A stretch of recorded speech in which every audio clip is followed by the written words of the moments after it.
नीतिका हिसाबले, विधिका हिसाबले, राजनीतिक हिसाबले र जिम्मेवारीका हिसाबले त्यो दल कहाँ उभिएको छ भन्ने कुरा चाहिँ त्यो सदैव अटल रहन्छ।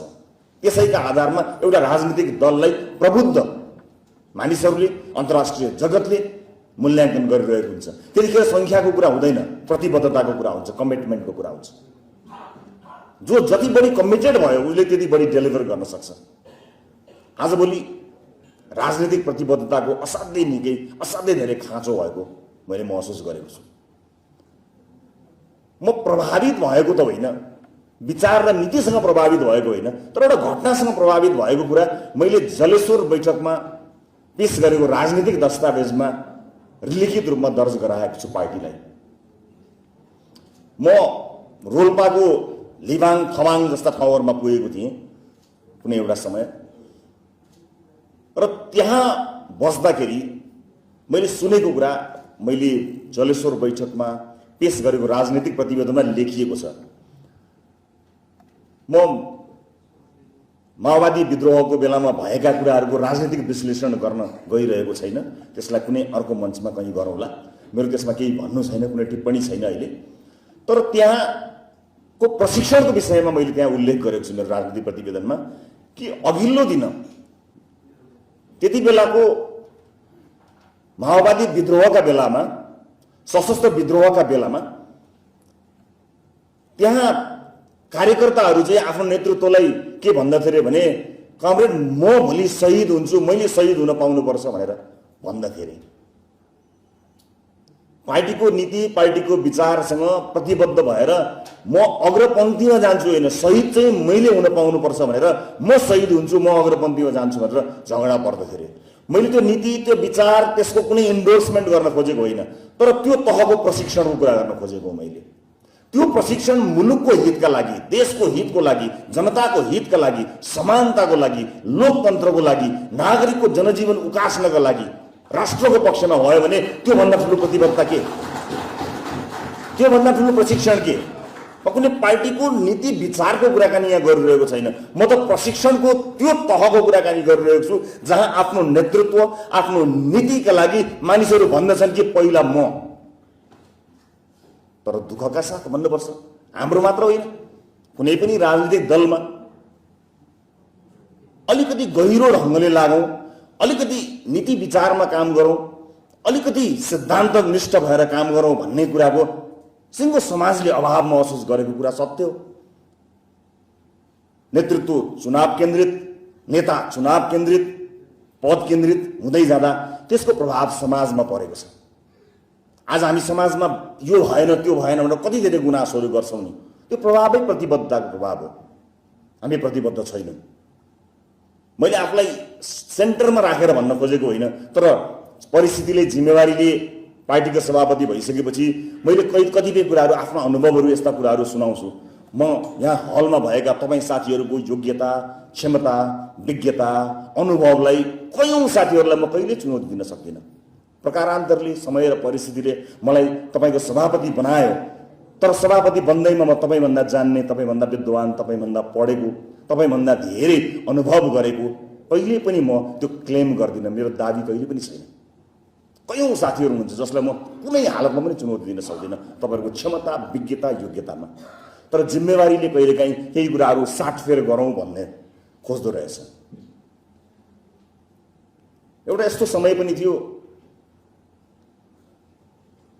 मलाई 21 सिटको दलको नेताका रूपमा प्रधानमन्त्री बन्नको निमित्त मेरो मात्र हस्ताक्षर बाँकी राखिएर प्रस्ताव पनि आएको थियो।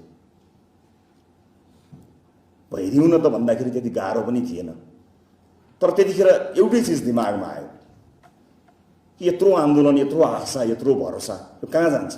म भइ नै हालेछु भन्ने 2 महिना, 4 महिना, 6 महिनाको प्रधानमन्त्री बन्थे होला, धेरै नै धेरै भयो, त्यो सिंहदरबारमा एउटा तस्बिरसम्म टाँसिन्थ्यो होला।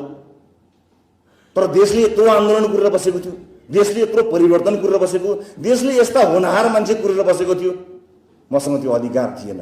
त्यतिखेर साँच्चै नै मलाई महसुस भएको, म यहाँ गर्वका साथ भन्न सक्छु, त्यसलाई हाँसी हाँसी किस्तीमा आएको प्रधानमन्त्री पदलाई हाँसी हाँसी नमस्कार गरेको हो। मैले यसलाई असाध्यै धेरै गर्वको विषय बनाएको होइन, इतिहासको पानामा दर्ज मात्र गराउन खोजेको हो। किनकि यो आन्दोलनले यो मोमेन्टले कुरिरहेको थियो। यति भनिदिँदाले मैले बडो त्यागीको उपाधि पाउँछु भन्ने लोभले मैले भने होइन साथी हो। यति प्रतिबद्धता चाहिँ चाहिन्छ भन्न खोजेको हो। तपाईहरुको इमानदारिता, तपाईहरुको योग्यता र तपाईहरुको क्षमतालाई चुनौती दिने मसँग त्यति धेरै योग्यता छैन, मैले अघि नै भनिहालेँ। तर राजनीतिमा कहीँ न कहीँ, कतै न कतै त्यो प्रतिबद्धता, त्यो आँट, त्यो साहस, त्यो हिम्मत हामीसँग हुनुपर्दछ। भोलि आउने चुनावमा यही हलमा भएका कयौं साथीहरूले कुनै कारणले टिकट पाउनु भएन भने सबभन्दा पहिला मलाई फेसबुकमा गाली गरेर निस्किने पनि हुनुहुन्छ होला भोलि।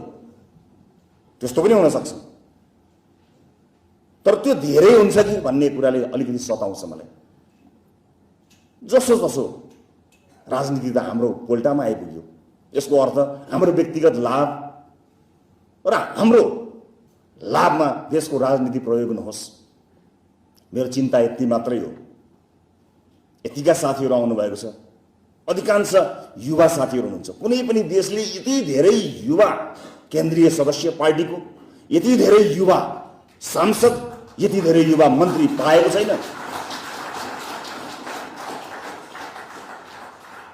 यो कुरालाई कसैले हल्का रूपमा लिएको होला। प्रतिपक्षीहरूले यतिकै आए, हावाहुरी आए भनेर भन्लान्। तर याद गर्नुहोस्, आज तपाईँ हामीले बाटो बिरायौँ भने संसारभरि के मेसेज जान्छ भने युवाको नेतृत्वले काम छैन, युवा भनेर हुने रहन्छ। देख्नुभयो नेपाल भनेर संसारका अन्य देशहरूले भन्ने छन् हाम्रो शिर झुक्छ। शिर झुकाउने काम गर्नुहुन्न साथीहरू। केही गर्न सकिन्न भने पनि गलत नगर्न सकिन्छ।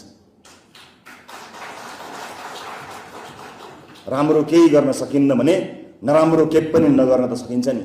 कम्तीमा पनि आफूले आफूलाई त्यति कमिटमेन्ट हामीले गर्नुपर्ने हुन्छ। हिजो हामीले दोष लगाउने कयौं मान्छेहरू थिए, कयौं नेताहरू थिए जसलाई दोष लगाउँदा नि हुन्थ्यो। दोषको चाङमा उभिएर आफूलाई अग्लो देखाउन हामी सक्थ्यौँ। आज कसलाई दोष देखाउने? हामीले दोष देखाउनु पर्ने कुरा छैन। अब यो 35 वर्षको हिसाबको कुरा गर्ने होइन साथी हो, 35 वर्षको योजना ल्याउनुहोस्। अबको 35 वर्ष, अब बितेको 35 वर्षको लागि उहाँहरूलाई कचकच गर्ने ठाउँमा हामी छैनौँ। जति सके गरे, धन्यवाद। अबको 35 वर्ष कस्तो बनाउने यो त हाम्रै हातमा छ नि। त्यसकारणले अब बितेका 35 वर्षको देशमा इन्स्टिट्युसनहरू छन्, ती इन्स्टिट्युसनहरूले आफ्नो काम गर्छन्। तर अब आउने 35 वर्ष देशलाई कहाँ लिएर जाने? अबको हाम्रो शिक्षा र स्वास्थ्य नीति के हो? आम नागरिकले हाम्रो नेतृत्वमा के पाउँदैछन्? हाम्रो विकास नीति के हो? हाम्रो वैदेशिक नीति के हो? हाम्रो नीतिका कारण हामी कहाँ पुर्याउँदैछौँ देशलाई? हाम्रो अर्थतन्त्रले कुन आकार ग्रहण गर्दैछ? हाम्रो सामाजिक लोकतन्त्रको अभ्यासबाट हामी कुन कुन उपलब्धि हासिल गर्न खोज्दैछौँ? हाम्रो ध्यान, हाम्रो समय त्यहाँ जानु पर्दछ। यो प्रशिक्षणमा तपाईहरुलाई राजनीतिक रूपमा विभिन्न कुराहरू तपाईहरुले प्राप्त गर्नुभयो होला। म त जहिले पनि तपाईहरुलाई खाली एउटा प्रतिबद्धताको मात्र अपेक्षा गरेर कुराकानी गर्छु। कहिलेकाहीँ हुँदै जाँदाखेरि म तपाईहरुलाई बोरिङ सुनिन पनि सक्छु। जब धेरै चिन्ता लाग्छ, चिन्ता लागेपछि साथीहरूलाई सम्झाउन, बुझाउन, अलिकति ओरिएन्टेसन जस्तो कुराकानी गर्न, राजनीतिक भन्दा पनि बढी अलिक फरक तरिकाले प्रस्तुत हुन मन लाग्दो रहेछ। ठुलो एउटा घरमा चौथो पाँचौं तल्लामा एउटा बुढो मान्छे बसेको हुन्छ। मैले एकपल्ट टेलिभिजनमा भनेको कुरा सम्झिएँ। त्यो पाँचौं तल्लामाथि बसेको हुन्छ। राति बिस्तारै त्यो 5 तल्ला तल ओर्लिएर त्यो तलको तल्लाको एउटा सानो कोठामा सानो एउटा बल्ब बलेको हुन्छ। त्यो बुढो मान्छे त्यो 5 तल्ला तल ओर्लिएर तल गएर सानो एउटा बल्ब निभाएर गएर सोध्छ, त्यो बल्बले कति नै पैसा खर्च हुने होला? त्यसमाथि 5औं तल्लाको घर भएको सम्पूर्ण बुढो मान्छे, त्यसलाई के नै फरक पर्ने होला र? तर त्यो त जिम्मेवारी हो, त्यो त अभिभावकत्व हो। त्यति राति 5 तला ओर्लिएर एउटा बल्ब भए पनि निभाएर जाउँ, यति भए पनि पैसा चुहावट नहोस् भन्ने कुराको सोच आउनु भनेको त्यो जिम्मेवारी हो। मलाई कता कता त्यही जिम्मेवारी महसुस भएर बेला बेलामा तपाईहरुलाई झर्को लाग्ने गरी प्रवचन दिए चाहिँ यसै गरी भनिरहन्छु, बताइरहन्छु। देशको सबैभन्दा शक्तिशाली राजनीतिक दलको सबैभन्दा ठुलो नेता भनेको देशको सबैभन्दा जिम्मेवार मान्छे हो। त्यो जिम्मेवारीको महसुस मलाई छ।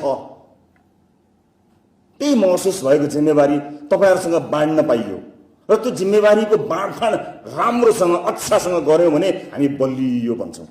यही बाँड्ने त हो नि हामीले। केही जिम्मेवारी तपाईले भोग्ने, केही जिम्मेवारी अर्कोले भोग्ने। यसरी अगाडि बढ्यौं भने हामी साँच्चै नै एउटा बलियो पार्टी बन्छौं। सबैले आशंकाका दृष्टिकोणले हेरेका छौं। एकैचोटी सम्झी हेर्नुस् त, हामी 182 जना छौं। म यहाँ उभिएर तपाईलाई भन्न सक्छु कि मेरा कारणले तपाईहरुको शिर झुक्दैन। म ग्यारेन्टीका साथ, म प्रतिबद्धताका साथ भन्न सक्छु।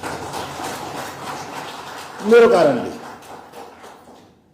अनजानमा मबाट कुनै गल्ती कमजोरी भएछन् भने म राजनीतिक रूपमा त्यसलाई सच्याउने, त्यसबाट क्षमा याचना गर्ने र पुनः तपाईहरुको शिर फेरि पनि उठाउने जमर्को गर्ने प्रतिबद्धता व्यक्त गर्न सक्छु। लडिएछ भने फेरि उठेर दौडने पनि प्रतिबद्धता गर्न सक्छु। त्यही प्रतिबद्धता तपाईहरु सबैले गर्नुपर्छ र मलाई तपाईहरुले भन्नुपर्छ ढुक्क हुने गरी कि भन्नुस् कि सभापतिज्यू मेरा कारणले पार्टीको शिर झुक्दैन, म ढुक्क हुनुस्, ग्यारेन्टी गर्छु, तपाईहरुले भन्नुपर्छ। मैले बारम्बार भन्दै आएको कुरा फेरि पनि जोड्न चाहन्छु साथीहो। विभिन्न सेक्टरहरुमा हामीले काम गर्नुपर्नेछ। मुलुकमा यो हरेक क्षेत्रका मानिसहरूले अहिले राजनीतिमा प्रवेश गरेको भएर होला नेपालको पार्लियामेन्ट, सरकार, मन्त्रीहरू सबैप्रति सबैको ध्यान गएको छ, आँखा गएको छ, बडो ध्यान दिएका छन्। हरेक क्षेत्रका मानिसहरूको आगमन राजनीतिमा भएको हुनाले यस्तो लागिरहेको छ देशमा राजनीति बाहेक केही पनि चलेको छैन जस्तो लागिरहेको छ। सायद होला पनि। मोडल, कलाकार, वैज्ञानिक, प्रोफेसर, खेलाडी, व्यापार व्यवसाय क्षेत्रका उद्यमी, जर्नलिस्ट, हेर्नुहोस् त हरेक क्षेत्रका मानिसहरू आएपछि सबैको ध्यान यहाँ गएको छ। यतिका धेरै मान्छेहरू जम्मा भएका हुनाले हर क्षेत्र यसैमा हेरिरहेको छ। तपाईँ जहाँसुकै हेर्नुहोस् अन्य गतिविधिहरू कम भए जस्तो हामीलाई लागिरहेको छ। जब सिङ्गो देशको ध्यान राजनीतिमा छ र विभिन्न पेशा र व्यवसाय गरेका मानिसहरू राजनीति संलग्न भनेर आएका छन् भने इतिहासमा योभन्दा बढी जिम्मेवार हुने समय कहिले पनि हुँदैन। प्रिय साथीहरू, म तपाईलाई पढाउन र तपाईहरुलाई सिकाउन भन्दा पनि तपाईहरुसँग यही एउटा कुरा माग्नका लागि उपस्थित भएको छु कि इतिहासले हामीलाई दिएको यो जिम्मेवारी यहाँबाट हामी कतै विचलित त हुन्नौ। जानेर वा नजानेर झुकिएर पनि हामीबाट भएका क्रियाकलापले गर्दा यो देशको लोकतन्त्र कमजोर नबनोस्, यो हाम्रो पहिलो जिम्मेवारी हो। आज विभिन्न संस्थाहरू डराएका छन्। इन्स्टिट्युसन्सहरू भत्किए भने लोकतन्त्र भत्कन्छ। एकैपटक गुर्लममै जाने त्यस्तो कमजोर घर होइन लोकतन्त्र। हिजोका शहीदहरूले बलिदानी दिएका छन्। हिजोका राजनीतिक दलहरूले जेल नेल भोगेर यसलाई बलियो बनाएका छन्। बिल्कुल बलियो छ यो कमजोर छैन।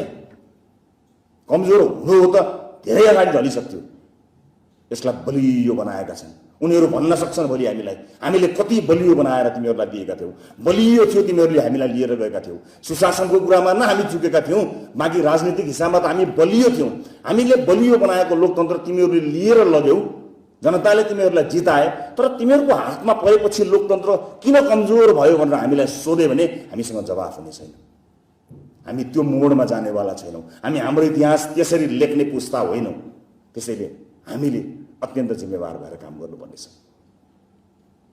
प्रिय साथीहरू, राजनीति हामीले किन चुन्यौं? हाम्रा सबैका आफ्ना कारणहरू होलान्। एउटाको कारणसँग अर्कोको कारण नमिल्न पनि सक्छौं, तर आउन त हामी एकै ठाउँमा आइपुगेका छौं। यो मौकालाई, इतिहासले दिएको महत्त्वपूर्ण मौका सम्झिएर हामीले हाम्रो काम अगाडि बढाउनु पर्नेछ। हाम्रा क्रियाकलापहरूमा, हाम्रा गतिविधिहरूले, हाम्रा अभिव्यक्तिहरूले कुनै पनि कुराले लोकतन्त्रलाई कमजोर बनाउने काम नगरोस्। म यहाँहरूसँग अनुरोध गर्न आएको छु।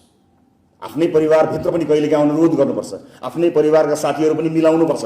आफ्नै परिवारका साथीहरूलाई पनि सम्झाउनुपर्छ, बुझाउनुपर्छ। यसको अर्थ म तपाईहरुसँग असन्तुष्ट छैन। म तपाईहरुप्रति गर्व गर्दछु कि म त्यस्तो पार्टीको सभापति हुँ जसमा 101 होनहार युवाहरू जोडिएका छन्। म गर्वका साथ भन्न सक्दछु, जहाँ पनि भन्न सक्दछु।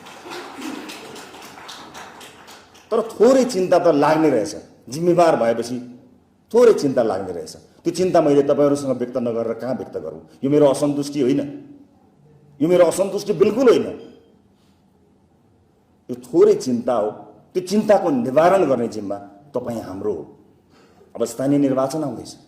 स्थानीय निर्वाचनभन्दा अगाडि हामीले म त रासोपाको केन्द्रीय सदस्य हुँ या म त रासोपाको सांसद हुँ भनेर केन्द्रमै अल्मलिएर विभिन्न ठाउँहरूको अन्तर्वार्ता या छलफलहरूमा अल्मलिएर होइन, गाउँ गाउँ दूर दराज टोल टोल बस्ती बस्तीमा पुगेर बताउनु पर्नेछ कि हामीले के काम गरिरहेका छौँ र के गर्दैछौँ। यो हाम्रो जिम्मेवारी हो। अनि मात्र हामीले पार्टीलाई बलियो बनाउन सक्छौँ। स्थानीय सरकारमा हामीले बलियो उपस्थिति बनाउन सकेनौँ भने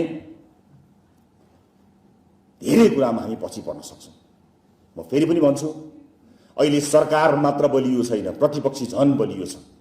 बलियो प्रतिपक्षलाई राजनीतिक ढङ्गले हामीले तय गर्न सकेनौँ, राजनीतिक तवरले हामीले काम गर्न सकेनौँ भने यसले अर्कै ठाउँमा लिएर जान्छ। र यसपटक पनि मुलुकले वर्षौंदेखि देखेको सपना पूरा गर्न सकेन भने मुलुक एउटा निराशामा प्रवेश हुन्छ। हामी त्यो चरणमा पुगेका छैनौँ, बिल्कुल पुगेका छैनौँ।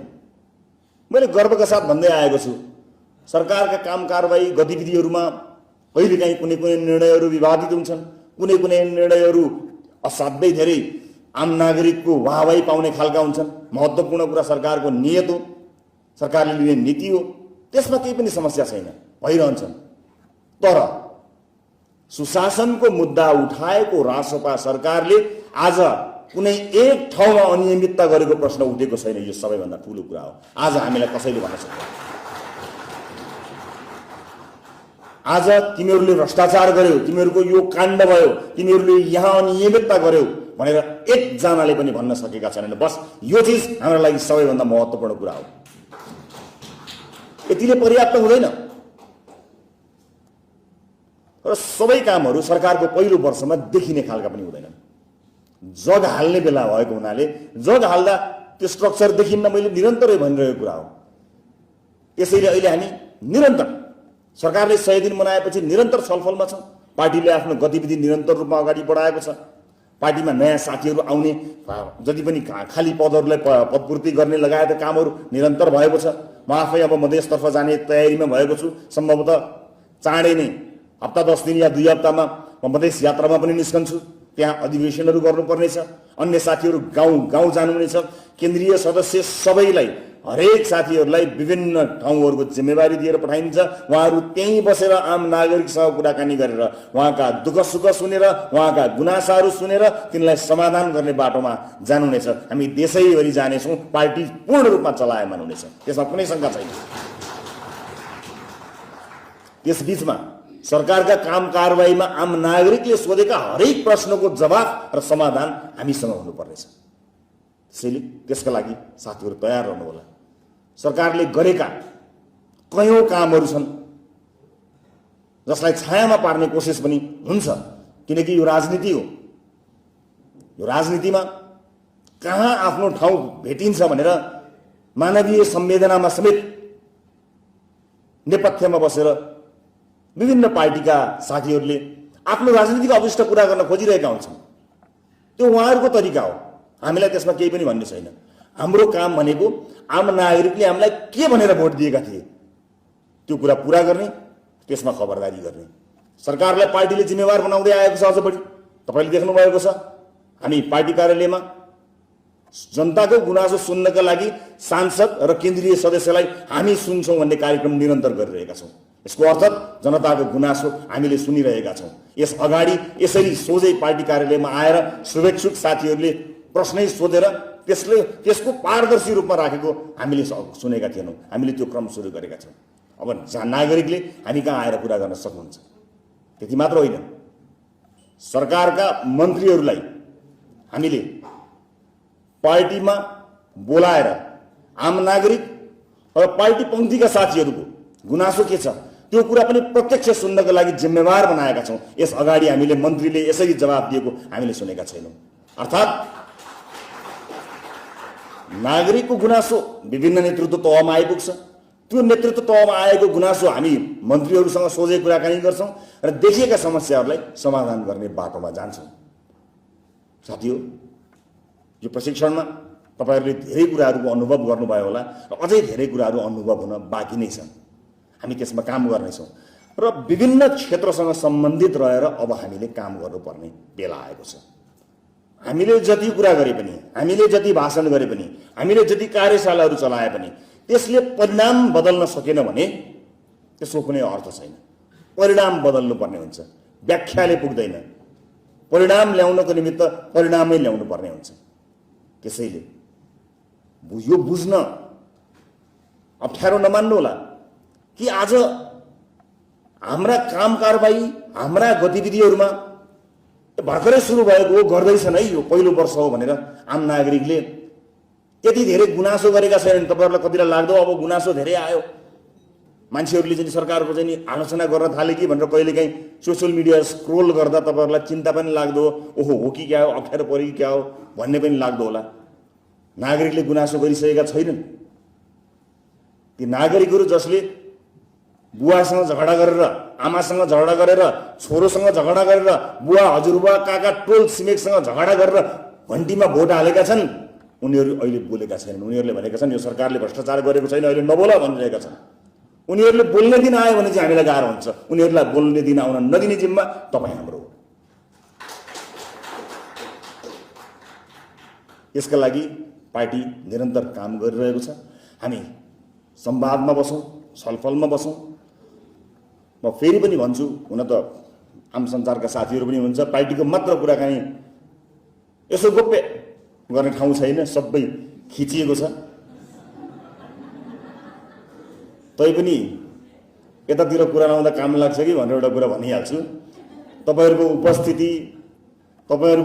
उपस्थित भइसकेपछि तपाईहरुको कार्यक्रमप्रति तपाईहरुको सहभागिता, संवेदनशीलता सबै पार्टीले नोट गरिरहेको छ है साथीहरु। भोलि पर्सि खोइ त मैले यत्रो काम गर्दाखेरि पनि, म यति लामो समयदेखि गर्दा पनि खोइ मैले त केही अवसर पाइनँ भन्ने कुरा आउँदाखेरि तपाईका उपस्थितिहरू, तपाईका हाजिरीहरू, तपाईको सहभागिताहरू सबै हिसाब बैखातामा चढ्लान्। त्यसकारणले साथीहरूलाई म यही अनुरोध गर्न चाहन्छु, पार्टीका बैठक, पार्टीले बोलाएको छलफल, त्यसमा सहभागी नहुने, त्यसलाई सहभागी भइदिए जस्तो गर्ने कामले भोलि तपाईहरुलाई गाह्रो पर्ला, अप्ठ्यारो पर्ला। यति त क्यामेरा यहाँ जति धेरै भयो नि साथीहरूलाई यति भन्न त म सक्छु। त्यसकारणले मैले भन्न सकेको यति हो। बुझ्नु पर्ने चाहिँ तपाईले बुझ्नु होला, फेरि अलि बढी बुझ्नु पर्ने यहाँहरू सबैले बुझ्नु होला। र अर्को एउटा महत्त्वपूर्ण कुरा म दोहोर्याएर भन्न चाहन्छु कि विधिभन्दा बाहिर गएर कुनै पनि अर्गनाइजेसन, कुनै पनि इन्स्टिट्युसन चल्न सक्दैन। राजनीतिक पार्टी त चल्नै सक्दैन। आफ्नो नेतृत्वमा भएका बेलामा विधि मिचे भने मेरो अस्तित्वमा पनि तपाईहरुले प्रश्न गर्न पाउनुहुन्छ। त्यसकारणले आफ्नो अस्तित्वमा प्रश्न हुने काम मेरो कार्यकालमा नहोस् भन्ने कुरामा म सचेत छु। क्यान्डिडेट क्लब, लिडरशिप एकाडेमी, यी सबै कुरालाई अक्षरशः पालना गरेर उम्मेदवारहरूको चयन हुन्छ।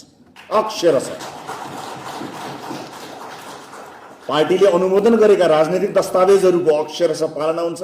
पार्टीले बनाएको विधि, निर्देशिका, नियमावलीको अक्षरशः पालना हुन्छ। हामी विधिभन्दा बाहिर जान सक्दैनौँ।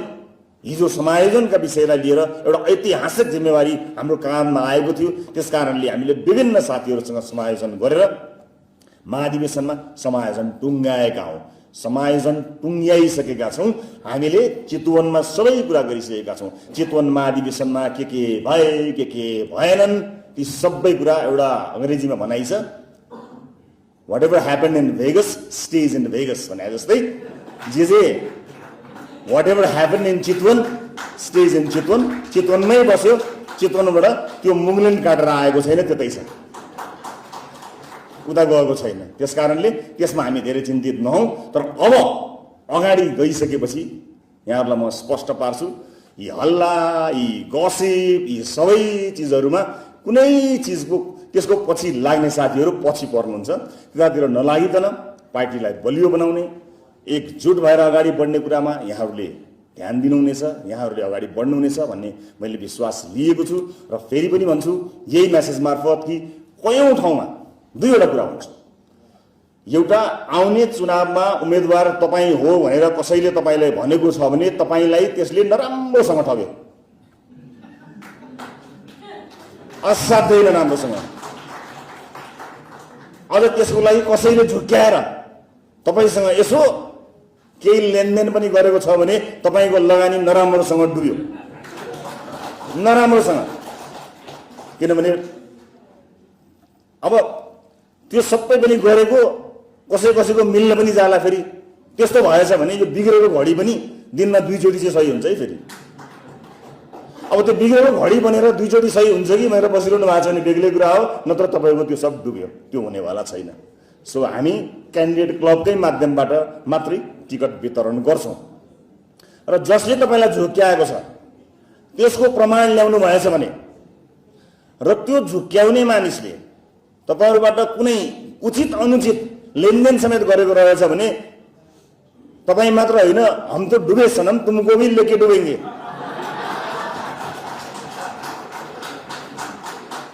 एकले त डुब्नेवाला छैन, दुवै डुब्नुहुन्छ। त्यसको जानकारी दिएर पार्टीलाई गुण लगाइदिनु होला। हामी त्यस्ता डुबेको साथीहरूलाई हेर्न पनि अलिकति आतुर छौँ। पार्टीको नाम बेच्छ, पार्टीको विधि नै तोडमोड गरेर टिकट दिने त मै हो नि, कहाँ त भनेर क्या छोडिदिनुहोस् न, म मिलाइहाल्छु नि भन्ने मान्छेलाई डुबेको हेर्न मलाई पनि इच्छा छ। त्यस्तो जानकारी पार्टीलाई यहाँले गराइदिनु होला। अर्को कुरा, पार्टीको नाम बेचेर मेरो या अरू कुनै साथीको चाहिँ मेरो सम्बन्ध उहाँले भनेको उहाँलाई गर्नुपर्छ, उहाँको आफ्नै कुरा हो, उहाँले भनेर म आएको भनेर कुनै जागिर, कुनै प्रोजेक्ट, कुनै ठेक्का, कुनै काम कसैले गराइरहेको छ भने एकजनालाई पनि न मैले न पार्टीले कसैलाई केही भनेको छैन। जसले भन्दछ त्यो व्यक्ति मात्र जिम्मेवार छ, त्यहाँ पनि तपाईँलाई ठगिरहेको छ। मैले कसैलाई पनि अख्तियारी दिएको छैन, कसैलाई पनि कुनै पनि अख्तियारी दिएको पनि छैन। अरू साथीले पनि कसैले कसैलाई अख्तियारी दिनुभएको छैन। हामी पूर्ण रूपमा स्वच्छ स्वस्थ प्रतिस्पर्धामा विश्वास गर्छौँ। त्यसैले जो कोहीले हाम्रो नाम बेचेको छ, पार्टीको नाम बदनाम गरेको छ र एउटा इतिहासले दिएको यो अवसरलाई बदनाम गर्नको निमित्त भनेको छ, त्यस्ता कुरामा पछि नलाग्नुहोला, त्यस्तो कुरामा विश्वास नगर्नुहोला। आज म यही मार्फत तपाईँहरूलाई भन्न चाहन्छु। र अन्त्यमा साथी हो, छोटो बोलाउला भनेको लामो हुन गयो। जे जस्तो भए पनि यो छलफल, यो जमघट हामी निरन्तर गरि नै रहनेछौँ। मैले यहाँलाई बारम्बार भन्दै आएको छु, हामी इतिहासको त्यो साक्षी हौँ, त्यो पुस्ता हौँ जसको काँधमा यो देशले परिवर्तनको आशा राखेको छ। अनेकौँ देशहरूका इतिहासहरू हामी पढिरहेका छौँ। एउटा कुनै मोड आएको थियो, त्यो मोड आएपछि त्यो देशले आफ्नो भाग्य परिवर्तन गर्यो नि। हामीले पढेका छौँ नि कयौँ देशहरूको। एउटा कुनै नेता आएको थियो, त्यो नेताले त्यो देशको भाग्य नै बदल्यो भनेर हामीले पढेका हौँ नि। अब पढ्ने होइन, बदल्ने हो। त्यो नेता पनि हामी हो, त्यो देश पनि यो हो, यही देश नेपाल हो। हामीलाई कसैले पनि हाम्रो भिजन पुगेन, हाम्रो सोच पुगेन, हाम्रो इमान्दारिता पुगेन, हाम्रो मेहनत पुगेन भने त्योभन्दा ठुलो दुर्भाग्य अरू केही पनि हुनेवाला छैन। तर होइन, हामी प्रतिबद्धताका साथ आएका छौँ भने इतिहासमा हामीले पढेको जस्तो देश जसले एउटा अवसर पाएको थियो, अब त्यो अवसर नेपालले पाउने हो। अब विश्व रङ्गमञ्चमा त्यो कुरा नेपालको हुन्छ र त्यस्तो नेता तपाईँहरूमध्ये कोही एक हो, यही हुनुहुन्छ, अन्त खोज्न जानु पर्दैन। त्यसैले यो प्रशिक्षणमा सहभागी हुनुभएका तमाम साथीभाइहरूलाई मेरो बधाई छ, धेरै धेरै शुभकामना छ। र यहाँहरूबाट पार्टीले र पार्टीको माध्यमबाट सिङ्गो देशले परिवर्तनको एउटा ठुलो आशा राखेको छ। यो आशाको बल्दै गरेको यो दियोलाई निभ्न नदिनुहोला, घन्टीको यो आवाजलाई मधुरो हुन नदिनुहोला, गुन्जायमान पार्नुहोला। र यो मुलुकको समृद्धिको खाका कोर्ने जिम्मेवारी हामीले लिएको र हामीलाई अगाध विश्वास आम नागरिकले गरेको हुनाले जनताको विश्वास, आफ्ना पुस्ताको विश्वास, आफ्ना छोराछोरीको विश्वासलाई कहिले पनि मर्न नदिनुहोला। म यहाँहरूबाट धेरै अपेक्षा गरिरहेको छु। यही इमान्दार अपेक्षासहित आफ्नो भनाइ यहीँ टुङ्ग्याउँछु। सबैको जय होस्, जय देश, जय घन्टी।